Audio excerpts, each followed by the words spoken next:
Halo, kali ini saya akan membahas mengenai asas kekuasaan yang ada di Indonesia sebelum amandemen dan sesudah amandemen.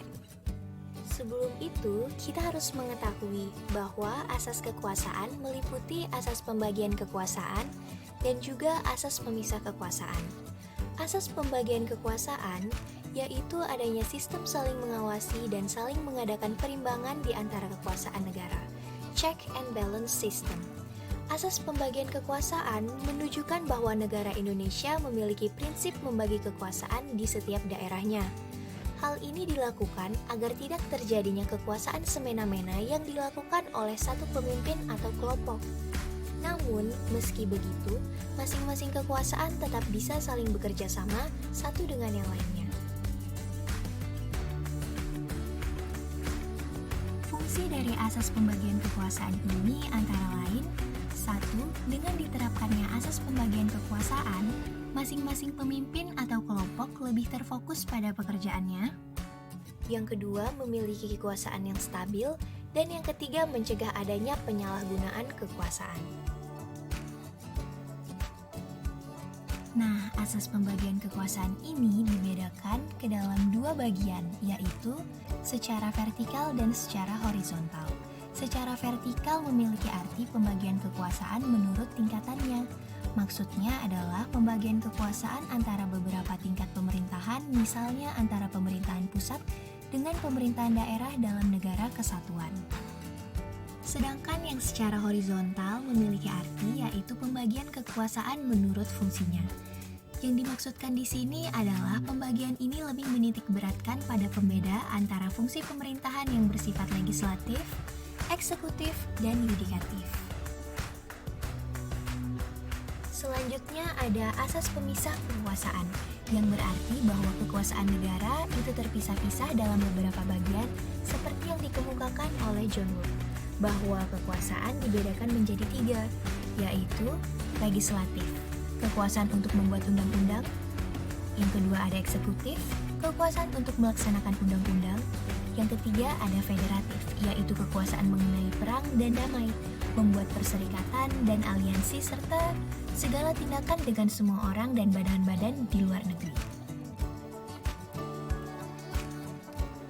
Ada pula asas pemisah kekuasaan yang dicetuskan oleh Montesquieu mengenai trias politikanya.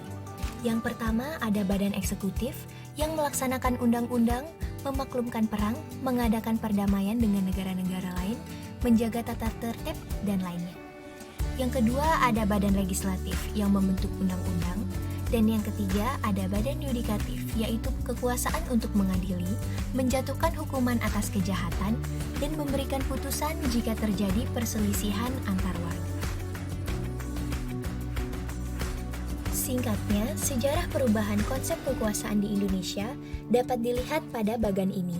Tertulis jika sebelum amandemen pada dasarnya berasal dari Montesquieu dengan trias politikanya yang ia kemukakan. Lalu diubah menjadi perspektif yang digunakan para ahli, yaitu konsep pembagian kekuasaan yang bersifat vertikal.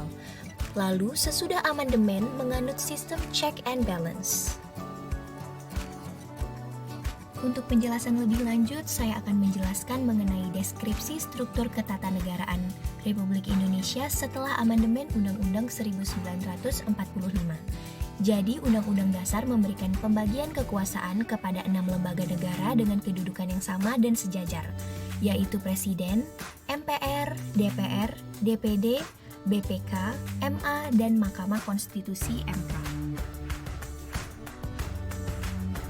Jadi, teori mengenai pembagian kekuasaan pada dasarnya berasal dari Montesquieu dengan trias politikanya.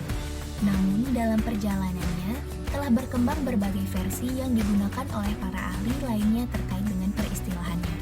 Sebelum adanya amandemen Undang-Undang 1945, perspektif yang digunakan oleh banyak ahli Indonesia yaitu konsep pembagian kekuasaan yang bersifat vertikal. Sedangkan setelah amandemen Undang-Undang Dasar 1945, perspektif yang digunakan yaitu pemisah kekuasaan berdasarkan prinsip checks and balance. Oleh karena itu, konstitusi kita saat ini tidak dapat lagi dikatakan menganut prinsip pembagian kekuasaan yang bersifat vertikal, maupun menganut paham trias politika dari Montesquieu yang memisahkan cabang-cabang kekuasaan. Karena dalam hubungannya dengan antar lembaga negara, cabang-cabang kekuasaan yang ada di Indonesia saat ini saling mengendalikan dan menjadi penyeimbang satu dengan yang lainnya sesuai dengan prinsip-prinsip checks and balance.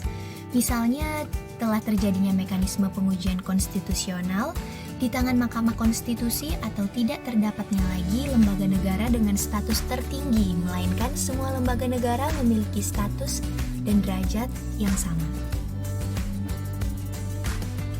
Demikian penjelasan mengenai asas kekuasaan yang berlaku sesudah amandemen dan sebelum amandemen di Indonesia. Thanks for watching!